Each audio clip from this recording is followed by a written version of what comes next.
Bonjour, bonjour Charlotte. Bonjour Sipai Wang. Bienvenue sur le podcast euh, d'assonance, on va dire, hein, mais même si c'est pas vraiment un podcast, on va voir ce que ça va donner. Mais en tout cas, une interview produite par Assonance. Aujourd'hui, je t'invite Charlotte pour que nous parlions de ce qu'est une marque, de pourquoi on achète une marque, hein, pourquoi on peut en être fier aussi ou la détester. Pourquoi pas. Est-ce que tu peux te présenter? Oui, bien sûr. Alors, Charlotte Prévost-Gosselin, je suis tombée dans la marmite du SEO il y a un petit peu plus de 10 ans, un petit peu plus de 17 ans même, ça commence à faire, alors que j'étais directrice marketing offline aux États-Unis et qu'on m'a demandé de refondre l'image de marque d'une chaîne hôtelière. Et donc, il a fallu que j'apprenne que l'image de marque, c'était multicanaux et notamment sur le web. Et j'ai sauté dans cette marmite-là et je l'ai jamais quittée. Je suis revenue en France pour faire de l'acquisition de trafic digital. Donc, je me suis vraiment spécialisée dans le digital après les États-Unis. Et puis, je me suis dit que j'avais l'impression de tout faire, mais d'être pas performante dans un seul domaine. Et je me suis dit, le SEO, ça bouge tout le temps. Il y a plein de choses à apprendre. Et donc, j'ai décidé de me spécialiser dans le SEO grâce à une agence qui s'appelait Apposition et qui m'a bien formée, extrêmement bien formée. Et suite à Apposition, je suis rentrée dans les médias. Alors, je travaillais pour Next Interactive et pour Prisma Media depuis 2018 maintenant. Mais c'est quoi exactement Prisma Media? J'ai l'impression que c'est gros, mais qu'on n'entend pas tant parler que ça, nous autres, dans le monde des consommateurs. Alors, Prisma Media, c'est un groupe de presse qui est incarnant et incarné. Quand je suis rentrée chez Prisma, je me suis dit waouh, l'herbe, elle est vraiment plus verte ailleurs. Tellement c'est un groupe qui a une réelle personnalité. C'est un groupe qui est incarnant parce qu'il y a des marques incarnées et notamment des marques de magazines. Je pense que tu connais Télé Loisirs, puisque c'est un magazine qui touche énormément de Français et maintenant une application qui touche énormément de Français. Chaque fois qu'on veut regarder le programme télé. Il y a Gala, Voici, Femme Actuelle, Cuisine Actuelle, Capital, Géo, National Geographic, Néon Magazine, et j'en passe, parce qu'on a à peu près 22 marques, 23, puisque on passe d'acheter, enfin, on a acheté Milk, mais ils ne sont pas encore rentrés dans le giron des équipes Prisma, on va dire, pour l'instant. D'accord. Ce n'est que des marques engagées en multicanal, c'est-à-dire qu'il y a effectivement des magazines, il y a aussi tout ce qui est digital, et dans le digital on est très large puisque il y a du contenu, il y a des photos de vrais photographes, il y a des vidéos, puisqu'on fait 500 millions de vidéos vues par mois. Il y a plusieurs dizaines de podcasts et puis on est très présent sur les réseaux sociaux, notamment avec Gala sur TikTok. Hmm. Donc c'est un groupe qui contient beaucoup de marques magazines, mais pas que des marques magazines. On a par exemple Simone, qui est une marque qui est vraiment que sur les réseaux sociaux. C'est des marques qui ont D'accord. vraiment une personnalité derrière.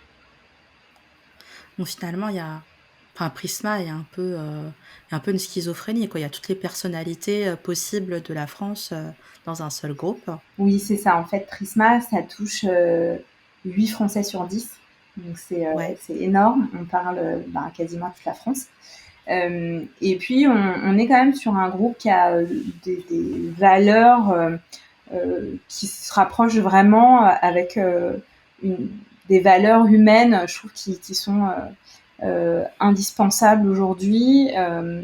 Prisma, c'est un partenaire de l'ADAPT, par exemple, qui est une association pour l'insertion sociale des professionnels et des personnes handicapées. Ils sont signataires sur la charte de la diversité pour lutter contre les discriminations à l'emploi. Mhm. On est implanté à Gennevilliers, donc on est assez actif aussi au niveau de la ville de Gennevilliers. Euh, on a des élèves de troisième qui viennent faire leur stage au sein de Prisma. On les aide après quand ils sont plus avancés en études à trouver un emploi. Il y a vraiment énormément d'événements sur lesquels Prisma s'engage, et notamment sur la santé, où on va avoir, par exemple, un environnement, on va dire, facilitateur pour faire en sorte que nos magazines, une fois ils ont fini leur cycle de vie dans les relais H ou dans les magazines de vente, ils puissent être distribués dans les hôpitaux, par exemple. D'accord, OK. Donc c'est un groupe qui est très engagé, et c'est pour ça aussi que c'est assez fort, parce que Prisma Media, c'est effectivement plein de marques. Ça touche énormément de Français, mais c'est aussi un groupe qui vit à côté des Français pour des valeurs Mmh. communes. Donc, on reste dans cet état d'esprit d'avoir un groupe euh, avec une personnalité forte. D'accord. C'est vrai que c'est plutôt intéressant ce côté où tu as, tu vois, je dis n'importe quoi sur un dans la salle d'attente du médecin, je pourrais avoir une pile de magazines, il y en a 10, il y en a 8 potentiellement, qui viennent de chez Prisma. Ouais. Heu, dans ma tête, j'ai l'impression que ces 8 magazines sont extrêmement différents, alors qu'ils viennent un peu, quand même d'une mouture un peu de la même mouture, par un groupe qui a quand même, ses propres valeurs, son propre fonctionnement, même si elles travaillent, de façon, spécifique pour chacune de ces marques. C'est très intéressant ce Et que tu viens de dire, parce que effectivement, les rédactions, elles sont pas communes. On a ouais. vraiment une rédaction capitale qui va développer ses contenus dans une ADN qui est propre à Capital, et qui sera vraiment pas la même que Harvard Business Review, par exemple, où là il y Mmh. a vraiment une expertise d'ingénieurs, etc., qui vont vraiment aller très au fond, qui vont faire des articles très très longs d'ailleurs sur Harvard Business Review. Tu vas aussi, je pense, chez le coiffeur, et tu vas trouver des galas et des voici qui ont eux aussi leur propre ADN. Certains seraient peut-être étonnés de savoir que Gala, il n'y a pas de budget juridique pour des procès, par exemple, parce que toute l'information qui est publiée chez Gala viennent directement des stars. D'accord. Donc, on a des ADN qui sont vraiment propres sur chaque marque. Et quand on lit un titre, on arrive à voir les rédacteurs derrière et l'état d'esprit des rédacteurs qui sont derrière. Ce qui fait qu'ils sont pas vraiment collègues, d'une rédaction à une autre? Non, Non. non, pas vraiment. Alors, on a beaucoup de groupes de travail sur comment travailler à distance, comment manager ses équipes, comment euh, être avec ce post-Covid dans un état d'esprit Prisma Media. Mais quand on travaille pour une marque, on travaille pour une ADN de marque, on a un ton Mmh. sur un magazine. Et effectivement, il y a très très peu de passerelles. Mais ce qui fait que le recrutement, il doit être quand même assez spécifique quand tu postules pour Capital. C'est pas du tout les mêmes gens qui vont postuler pour Femme Actuelle. Pas du tout. Les personnes seront différentes. Ouais, tout à fait. Et le recrutement, il est vraiment par marque. On a une recherche d'expertise chez Prisma au niveau de l'édito. Chez Femme Actuelle, on recrute pas un journaliste, on recrute un journaliste qui est spécialisé et expert dans la santé, ou Mmh. dans l'astrologie, ou dans la minceur, ou voilà. Versus Capital, on a vraiment des journalistes qui sont spécialisés sur l'immobilier, sur tout ce qui est financier, donc qui touche à l'argent et à l'entreprise financière.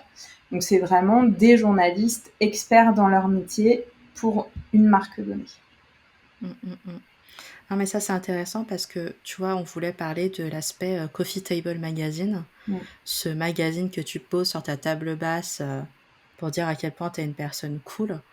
Mais je me disais, quand tu poses, un titre de presse quelconque sur ta table basse pendant qu'il y a les invités et Ouais. que tu as choisi ce titre de presse en particulier, laissé presque nonchalamment, à côté du pot de cactus, tu racontes un truc sur toi. Je pense que, tu vois, si je mets L'équipe ou si je mets, Libé, ça fait pas la même chose.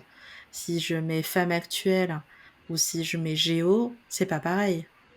Tout à fait. En fait, l'aspect, Coffee Table Magazine, déjà, c'est un magazine qui t'intéresse toi et pour lequel tu Ouais. as énormément de respect, hem et sur lequel, tu attends qu'il dise quelque chose de toi.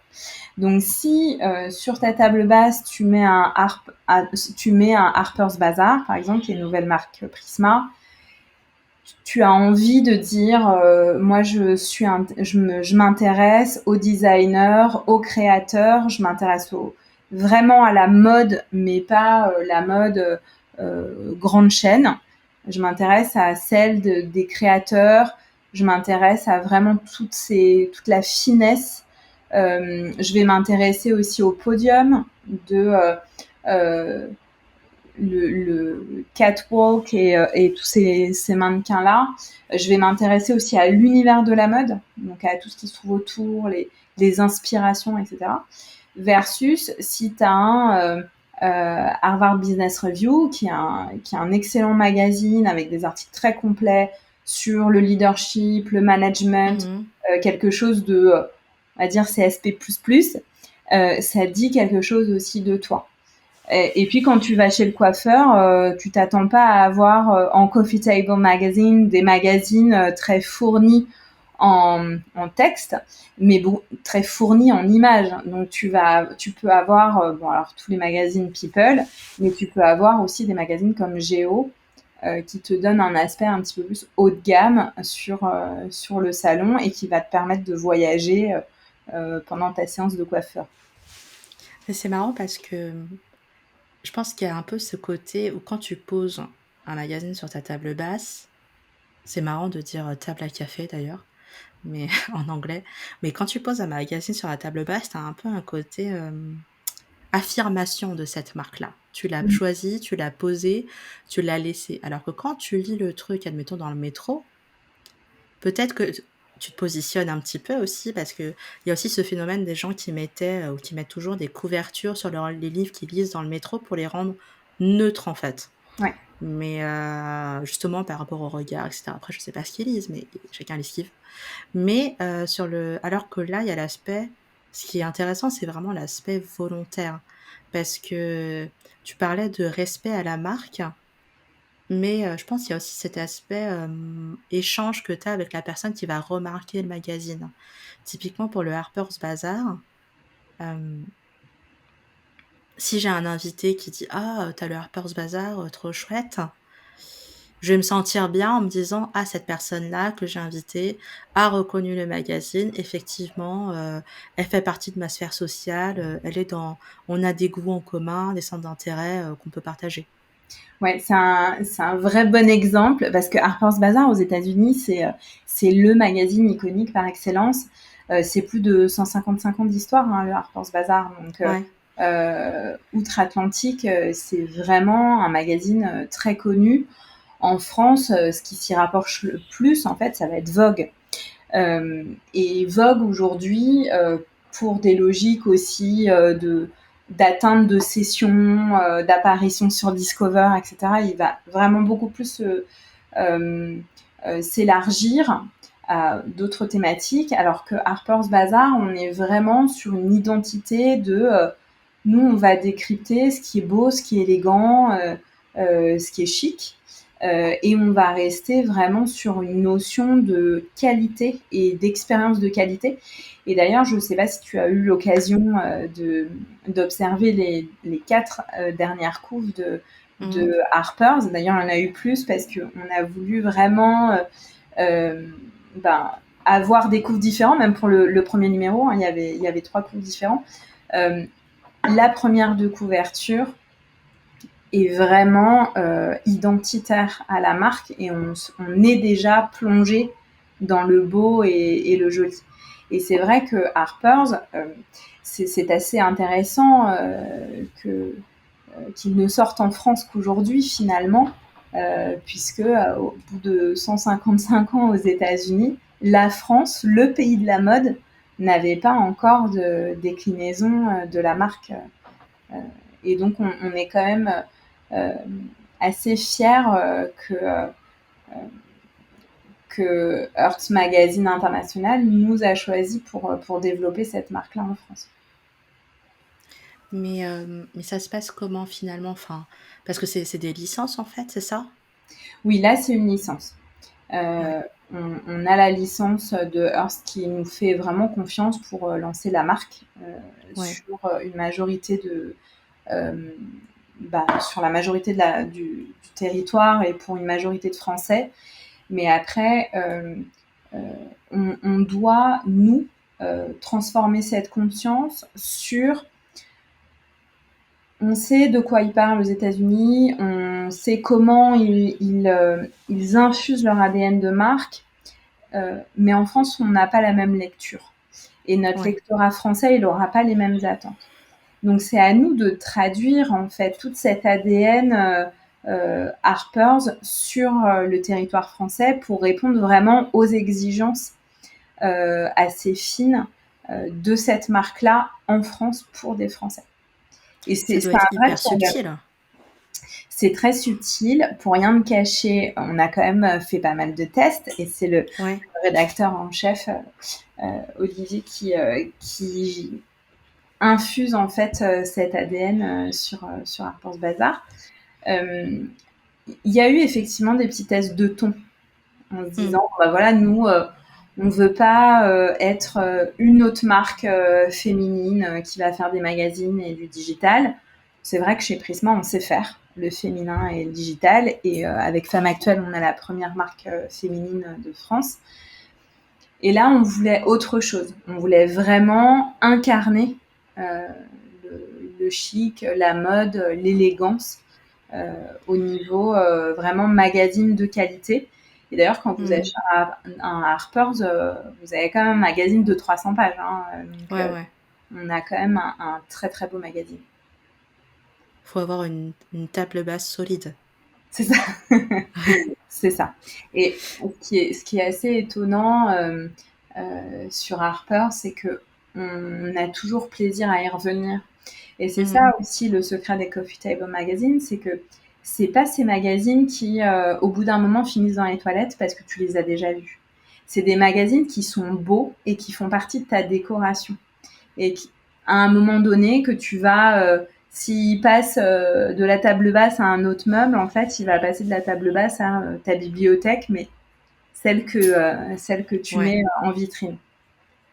Mais c'est intéressant ce que tu as dit sur le test de ton par rapport à la marque, Mm, où on se rend compte que même si on sait qu'on a certaines valeurs et une certaine, volonté, une certaine identité, comment la traduire, la transposer pour que le public comprenne ce qu'on veut, transmettre finalement. mm. Donc on peut dire: «Bah, on est chic, OK, mais comment faire le chic?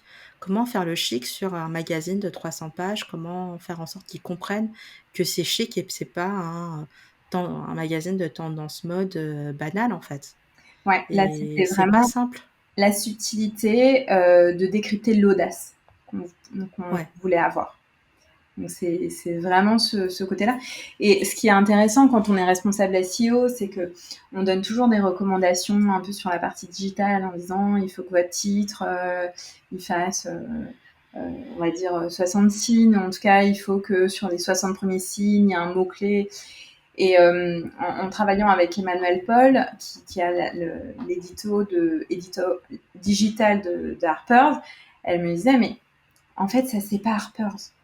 Donc, Mmh. on n'a pas envie de faire comme tout le monde pour montrer Ouais. search, etc. Nous, on a une personnalité, on veut dire des choses euh, et on va le dire avec un ton Harper's. Et Mmh, donc, mmh c'est mh. à nous, finalement, de nous adapter en tant que SEO en disant, voilà, on veut parler de certains sujets, mais on va pas le faire de la même façon sur Harper's ou sur un autre magazine. Mmh. Sur Femme Actuelle, on va dire comment porter, je sais pas moi, le pantalon taille haute en fonction de votre morphologie. Sur Harper's Bazaar, on va pas du tout parler de morphologie. Donc, on n'est pas C'est du tout cheap. les mêmes. Bah voilà, Ouais. on est Non, mais je sur de la comprends ce que création qui des fois ne s'achète pas. oui, et pas que pas que par un budget, mais je me reconnais assez dans ce que tu dis parce que c'est vrai que nous, tu vois, chez Ascendance, dans un rôle de conseil, enfin, on est très éditoriaux et cetera parce que, un peu par goût, parce qu'on aime ça, l'éditorial, Mm. mais dans notre rôle de conseil, c'est vrai qu'on est fréquemment, confrontés à ce genre de situation où il faut arbitrer un peu entre, ce que nous dirait, l'indicateur volumétrique, ce que nous dirait, le mieux pour, faire du trafic, ce que veulent les personnes au produit, au marketing, l'identité de la marque. Et finalement, moi, je trouve que c'est ça qui est un peu intéressant, ce côté où chacun apporte ses éléments, ses exigences et ses critères et réussir à composer avec tout ça parce que la décision, elle est pas forcément pro SEO et ça, parfois je pense qu'on a un peu tendance à l'oublier parce qu'on est tellement concentré sur nos objectifs et aussi sur les éléments sur lesquels on doit rendre des comptes finalement. Oui, ça a une logique Mais business, hein, bien c'est sûr. voilà, c'est et puis c'est naturel quand c'est ton travail, bah, bien sûr que tu vas te concentrer sur tes propres critères. Mais justement, je trouve que c'est là où c'est vraiment le plus intéressant, quelque part, c'est quand le critère SEO est mis de côté, pas forcément mis de côté, mais en tout cas est un peu, est utilisé un peu plus subtilement.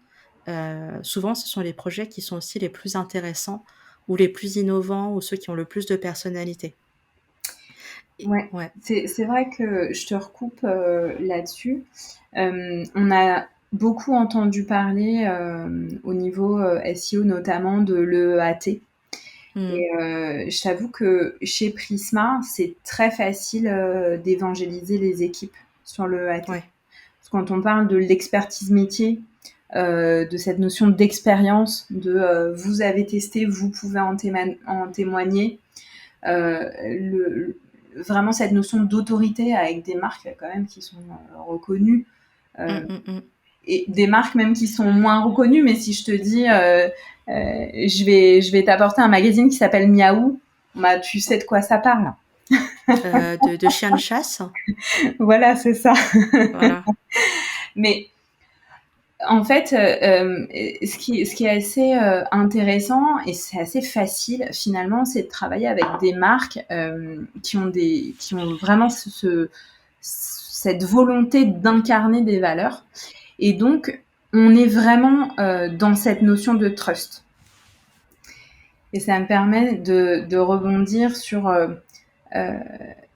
cette notion de trust qu'on veut vraiment avoir chez Prisma avec nos internautes et nos lecteurs. Aujourd'hui, on est quand même dans un monde qui teste beaucoup l'IA et on a beaucoup de personnes aussi autour de nous qui se disent ah ben tiens c'est de l'article facile, on peut tester de dire tiens écris-moi un paragraphe là-dessus et euh, on teste aussi chez Prisma, on va pas se mentir, mais on le teste surtout pour déterminer les failles de l'IA et de se dire ben voilà Prisma, c'est quoi par rapport à ça? Est-ce qu'on peut avoir une charte où on va émettre vraiment des informations transparentes pour nos internautes pour leur dire, ben, D'accord. nous, nos articles, ils sont faits avec une conscience journalistique. On va vérifier nos sources, on va aller chercher l'information et le contenu, il est vraiment écrit par un humain. Mmh, mmh, mmh. Donc on creuse aussi cet écart pour faire ben, de la qualité et vraiment garder toujours ce ton incarné dans la création de contenu. Oui, c'est vrai que c'est pas simple, tu vois, nous, qui sommes des prestats éditoriaux, Mm. typiquement, je pense entre des parce que ChatGPT, c'est sorti en fin décembre, quelque chose comme ça. Ouais, c'est ça. Premier trimestre 2023, je n'ai pas eu un seul rendez-vous, je dirais interaction quelconque, avec quelqu'un de mon milieu professionnel qui ne me demandait pas, «Alors, vous avez pas trop peur? Comment ça va se passer?» et tout. Et ce qui est légitime, hein, comme question parce que ça soulève quand même des interrogations, Ouais. structurelles en termes de marché, de positionnement marché. Et c'est vrai que nous, de notre côté, le positionnement qu'on a pris, c'est on diabolise pas l'IA, heu, mais il faut qu'on soit conscient de ce qu'il sait pas faire aussi. Toutes les choses où il peut nous permettre où il peut nous aider, on y va, mais tout ce qui nous paraît, important de les garder pour nous, finalement, qui sont, du pur éditorial, déterminer si une source est bonne ou pas pour nos propres critères. Ça, on sait qu'on veut le garder. Et finalement, je trouve que c'est pas si intéressant de se demander ce que peut faire l'IA parce que techniquement, il peut tout faire au bout d'un moment si tu lui apprends, et cetera. Mais il y a aussi, qu'est-ce qu'on veut garder pour nous? Donc je comprends cet aspect aussi valeur de dire: «Bah, oui, nous, on veut faire les choses dans un certain sens». Ça implique certaines choses, comme dire non à des méthodes, qu'on n'a pas envie d'utiliser, juste parce qu'on n'a pas envie, tout simplement. Ça peut être une justification, tout à fait légitime. Mais tu vois, sur des marques, telles que Harper's Bazaar, typiquement, j'imagine, où tu as une voix de designer, de créateur, où finalement chaque article est un peu devient un prescripteur Mmh. d'une tendance, voilà, je pense que ça serait mal pris par l'audience, par le lectorat de se dire: «Cet article-là, il a été généré parce que en fait, Harper's Bazaar, on achètera une personnalité typiquement». Alors Oui. que peut-être que sur le télé-loisirs, tu vois, si un robot qui a écrit, 12h30, tel truc, je vous en voudrais pas trop. C'est un peu ça. Alors après, l'IA, on le teste dans un concept de comment on peut gagner du temps, pour que les journalistes puissent se concentrer sur ce qu'ils aiment faire. Ouais. Et c'est un peu la logique Prisma. Alors, on a testé des paragraphes générés par l'IA. Honnêtement, aujourd'hui, même avec ChatGPT 4, l'expertise reste de mise. Et tu vois, sur un article, on va dire de 2000 mots, on a au moins 2 heures de relecture pour aller checker les sources, la Mmh. donnée. Et en fait, bien souvent, c'est plus long que si le journaliste il écrivait lui-même l'article. Donc, ce genre de process chez Prisma, ça pourrait pas. De toute façon, En ça fait, je me ne peut pas dis, intéresser les journalistes. Et il y a un après, niveau de confiance. Est-ce que tu fais confiance à ce qu'il raconte? ah ben tout à fait. Et Mmh. je pense que les médias, en règle générale, ont une carte à jouer dans un monde où tout peut être transformé, transformable. Que ça soit des Ouais. vidéos, que ça soit des photos, que ça soit un contenu texte. On l'a vu un petit peu avec amusement, hein, quand on fait dire à Trump tout ce qu'on veut. Euh, Aujourd'hui, c'est ça aussi la part des médias, c'est de se dire, ben non, en fait, dans la vraie vie, ça se passe pas comme ça. Et voilà ce qui a vraiment été dit. Et vous venez lire l'information chez nous parce que nous, on vous raconte pas des cracks Mmh. juste pour faire du clic, mais on vous raconte du contenu vrai et vérifié. Oui, finalement, il y a une espèce de creusement d'écart entre, tous les contenus qu'on j'aime pas dire bas de gamme parce que j'aime pas ce terme en général, mais ce contenu rapide et Mm. le contenu sur lequel on prend du temps parce que vérification, recherche d'une personne particulière pour l'écrire ou pour intervenir. Ouais. Et je vois finalement il y a un aspect temps, ratio temps, qui est important, que ce soit sur la partie création même ou vérification, éditorialisation. Mais Mm. je pense que finalement, plus on a des moyens, plus on est outillé pour accélérer la création, plus l'écart va se creuser entre des choses qui se font rapidement et les choses, qui prennent du temps. En fait, c'est un peu une phase d'industrialisation, des tâches intellectuelles, mais bon, Ouais, c'est un peu c'est ça. tout un sujet. Après, tu as des magazines comme sur Harper's Bazaar où pour écrire un article et donner vraiment le ton, il faut que tu ailles les voir, les podiums. Ouais. Donc t'es pas dans un mode d'écriture tout le temps. Mmh. Tu es aussi, dans l'image, dans l'émotion, tu as vraiment beaucoup de ressentis, en fait, en tant que journaliste sur cette marque.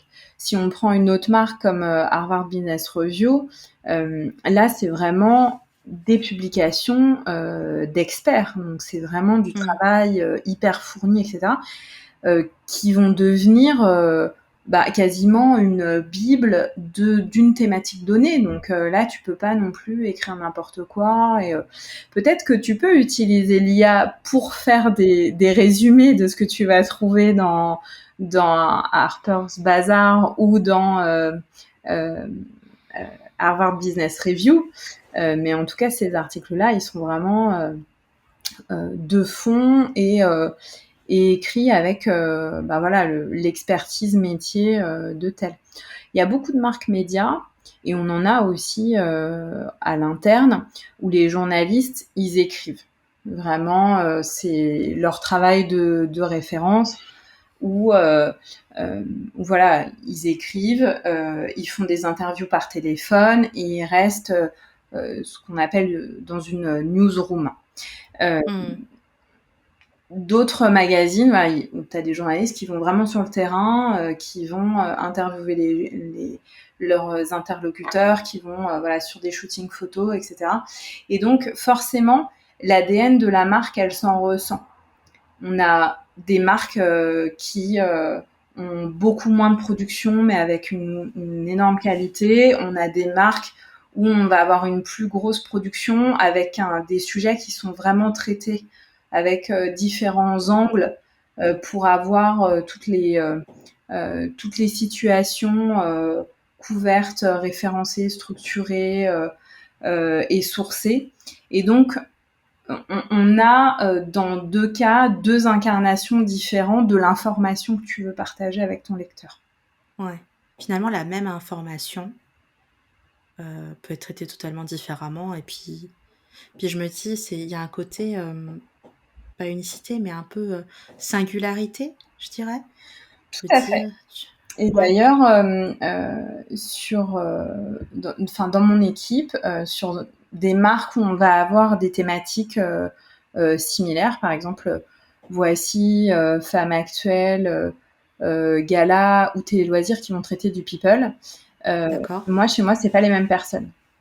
Parce que il faut dans nos recommandations SEO par exemple capter l'ADN de la marque et se dire voici je peux lui proposer ça, je peux lui proposer ce ton là, je peux lui recommander d'écrire sur ce people là. Gala pas du tout. Il n'écrira pas sur cette émission de télé, il n'écrira pas sur ce people, il jardinera pas autour de cette personne.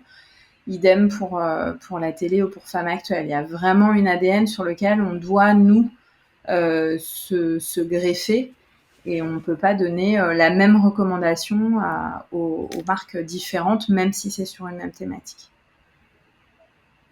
Ouais, c'est marrant parce que, tu vois, nous, par exemple, nous, comme on est agence, souvent, on se pose la question, par exemple, des niveaux de concurrence entre les marques pour lesquelles on travaille et parfois, elles sont dans le même secteur d'activité, voire, dans le même, segment, je dirais, de clients. Mmh. Généralement, on leur demande directement parce que pour Ouais. pas avoir de Ouais, ouais. problème, mais c'est vrai que de temps en temps, on a l'impression que ce sont des marques proches alors qu'en fait, pas du tout parce que, typiquement, tu vois, entre 2 marques de voyage, les clients d'un, all inclusive, entre guillemets «pas cher», tout inclus familial, c'est pas du tout le même que, ceux qui vendent des circuits Tout à fait. et pourtant les 2 ont des offres, tout compris.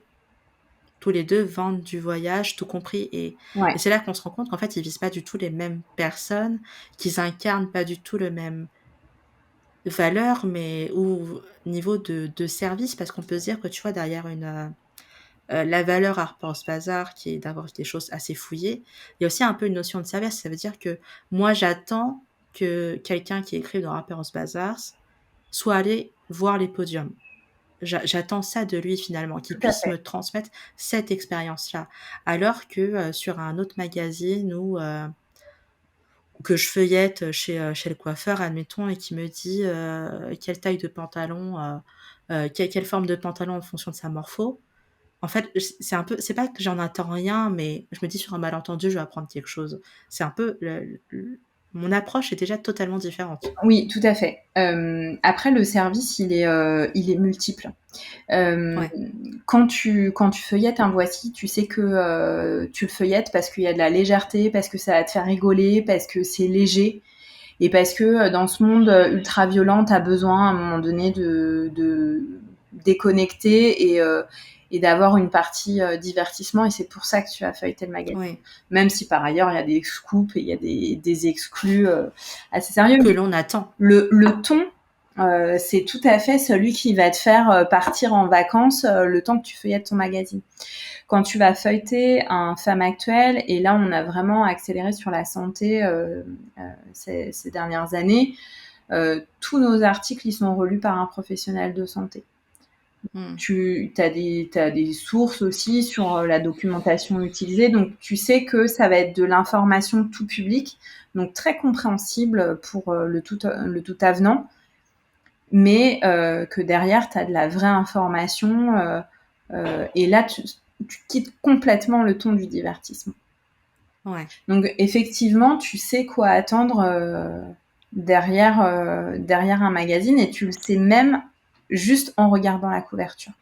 Mais c'est un travail en soi. Enfin, tu vois, je pense que c'est important, qu'on rappelle, globalement aux gens qui vont écouter, regarder, ce qu'on fait là, que en fait, il y a pas de nivellement, il y a pas un moins ou un moins bien. Le fait que ça soit léger, c'est aussi un travail, et c'est un travail qui est un travail en soi, et ce sont des gens qui sont experts et qui ont ce savoir-faire de faire en sorte que ce soit léger en t'apprenant des choses quand même, mais tout de même, divertissantes. Même si ça peut raconter des choses, voilà, sur, la vie d'une star ou peu importe, et que même des sujets sérieux peuvent être traités de façon un peu plus légère, Mm. mais que tout ça c'est du savoir-faire derrière, et qu'il y a pas finalement de jugement de valeur, en fait, sur ce côté léger, pas léger, léger, sérieux. Parce que je trouve que, tu vois, cet aspect contenu de qualité, en fait, c'est limite un terme qui parle, mais qui est un peu vague, tant, le mot qualité, peut être très différent vers quelqu'un selon l'objectif de la personne. Ouais, Parce que tu vois, par exemple, à Harper's Bazaar, tu parlais typiquement, des recos, SEO possibles si on allait sur le digital. mm. Mais à Harper's Bazaar, peut-être que, sur le digital, peut-être qu'il y a un SEO qui dira un jour: «Non, c'est pas du contenu qualitatif, j'ai pas assez tel mot-clé». Alors que nous, on estime que, le travail fait, de comment est traité le sujet, c'est de la qualité. Ouais, et c'est là que c'est intéressant de travailler dans un groupe où toutes les expertises travaillent en transverse avec les marques. Et, euh, et du coup, on n'a pas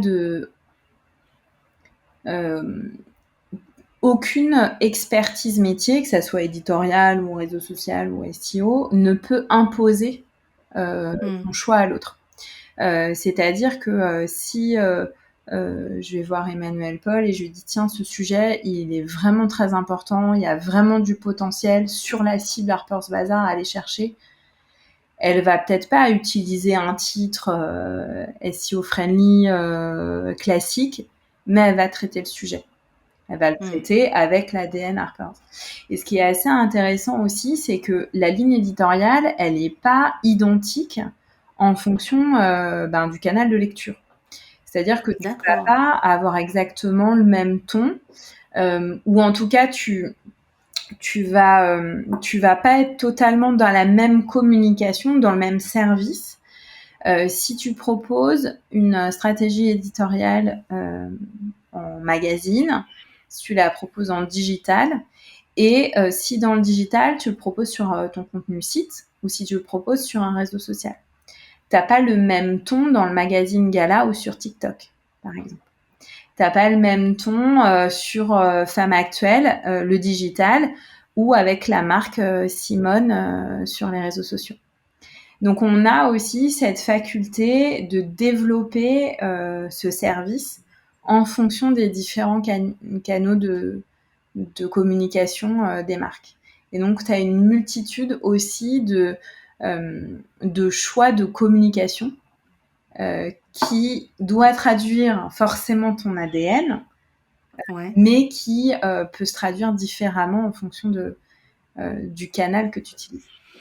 Mais ça, j'aime bien ce genre de discours, de se dire que, bah, que l'essentiel finalement, c'est de transmettre l'ADN, que les consommateurs, bah, disons consommateurs au sens large, voient qui est la marque, hein, ce qu'elle veut incarner, ce qu'elle incarne, mais ça n'empêche pas de moduler sa façon de faire les choses pour mieux atteindre son public, finalement. Ouais, tout à fait. De dire, parce que ouais, je pense que Harper's, je pense que quelqu'un qui a le courage de prendre un magazine de 300 pages entre les mains n'est pas forcément, on n'est pas du tout dans la même posture que de scroller sur TikTok.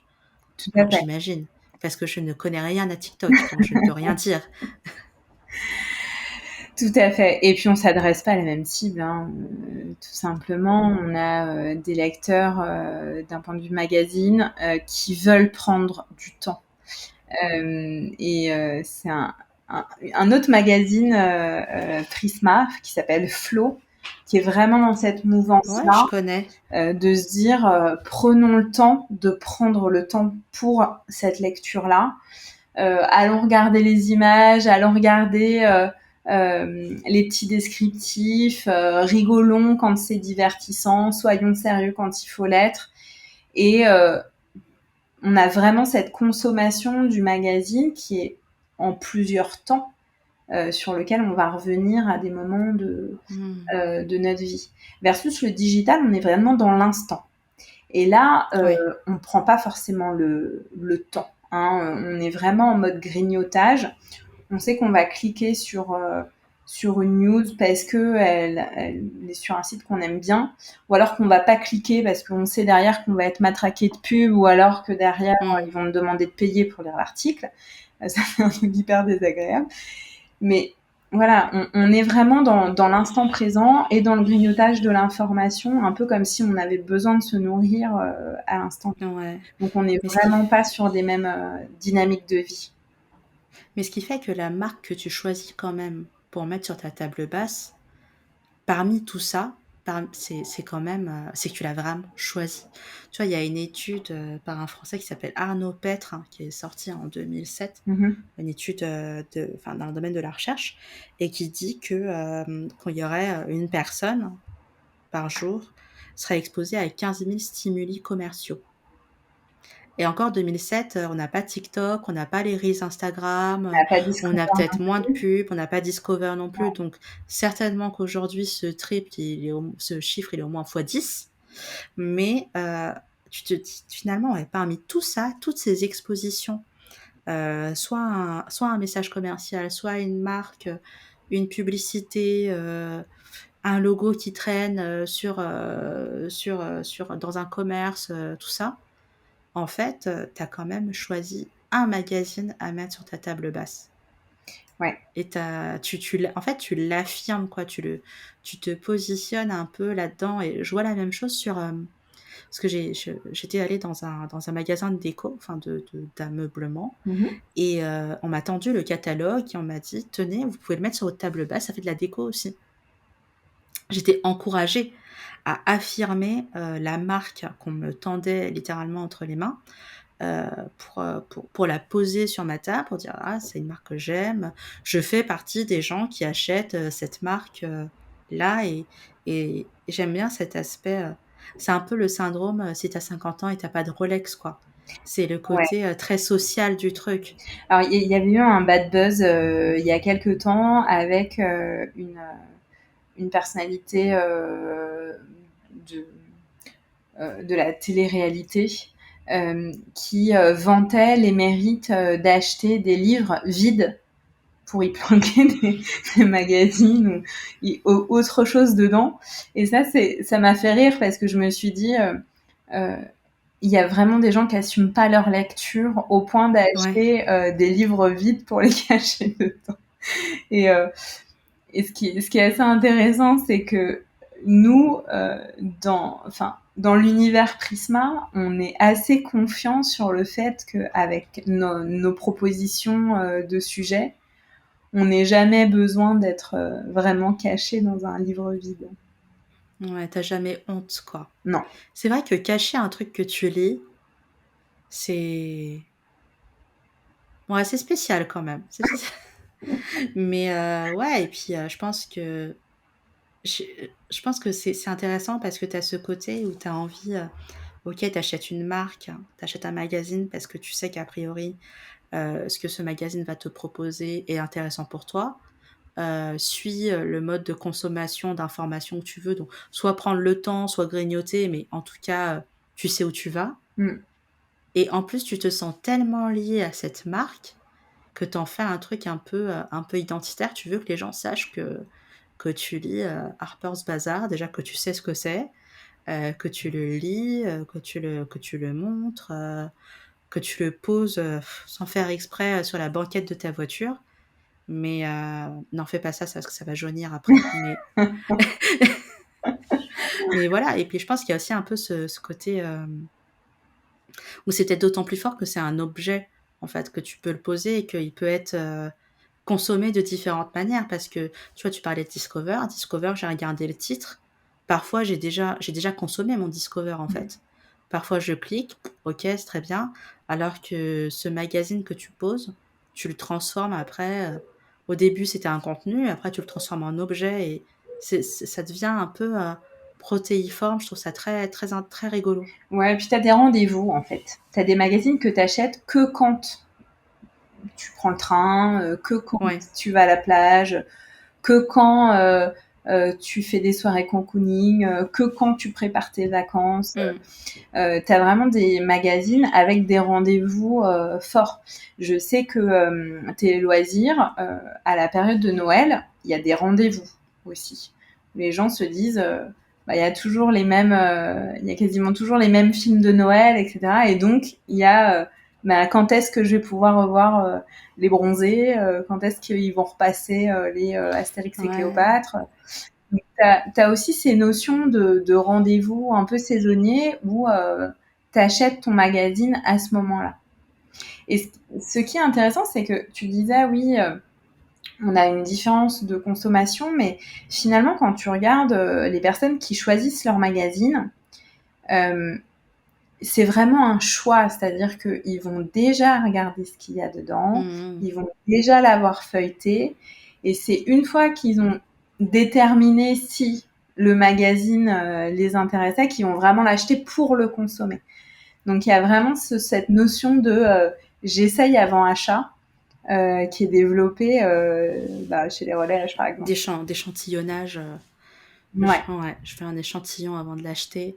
Ce qui pourrait pas être possible partout. Tu peux pas, dans tous les commerces, enfin, il y a plein de choses, tu peux pas consommer avant. Théoriquement, tu peux pas manger trois 4 grains de raisin avant d'acheter la grappe. c'est ça. Ouais, tu vo c'est du vol madame. Mais alors que lire un petit peu, c'est pas du vol. Mmh. À L'accès à méditer. la culture en France. Ouais, à méditer. Mais ouais, je pense que en fait, ce qui est terrible, c'est qu'il y a vraiment plein de choses à raconter sur ça, en général parce que ce qui est marrant, ce qui avec les marques, ce que j'aime bien avec la notion de marque, c'est qu'on la prend elle a un peu son propre ADN qu'elle veut poser, mais chacun en fait un peu ce qu'il veut après. On peut aussi affirmer une marque pour la détester. Pour dire, Tout à fait. cette marque-là, heu heu, j'en parle beaucoup, mais parce que je la déteste et je déteste ses valeurs et Mm. on peut aussi, elle peut être liée autant à des choses positives qu'à des choses très négatives ou et c'est là que c'est intéressant parce que même on peut faire ce qu'on veut, mais ça se contrôle pas tellement à la fin, quoi. Il y a toujours de l'émotion et une notion d'affect Mmh. avec une marque. Ouais, Que ce soit positif ou négatif, bon, en espérant quand même que ce soit plus du positif, parce que c'est quand même ça qui génère l'achat. ouais. Mais il y a toujours cette notion d'affect. Et ce qui est super intéressant, c'est que on a quand même l'impression que le journalisme, ça reste du journalisme Mmh. et qu'il n'y a pas énormément d'évolution de métier. Et en fait, quand on regarde vraiment les choses au fond, on voit que c'est un métier qui change du tout au tout. On n'a pas les mêmes techniques d'écriture, on n'a pas finalement, même si on garde cet ADN-là, euh, le métier a tellement évolué et on fait tellement évoluer avec des tests de ah ben il faut que tu écrives un petit peu plus avec des mots-clés dedans, Mmh. ah ben il faut que tu écrives sur ces sujets-là parce que c'est quand même ça que veulent lire les internautes, c'est là-dessus qu'ils ont des questions. Ah ben tiens, t'écris un article chaud, mais en fait, bah le couronnement de Charles III, faut que t'en fasses un live parce que bah il y a des gens qui sont pas devant la télé, qui n'ont pas spécialement envie de regarder la télé, mais qui ont envie d'avoir ce découpage chronologique et ils ont envie d'aller voir cette information de là où ils en sont. Donc il y a vraiment cette évolution métier avec les différents canaux. Pareil, un journaliste qui se développe au niveau de la vidéo, elle fait pas le même métier qu'autrefois quand il faisait juste de la vidéo pour mettre une illustration dans un article. Ouais. Aujourd'hui, sa vidéo, elle est communiquée sur les réseaux sociaux où il y a d'autres consommations. Et la consommation, elle n'est pas pareille si tu es sur Facebook, si tu es sur Instagram, si tu es sur Pinterest, si tu es sur TikTok. Enfin, c'est vraiment très très large.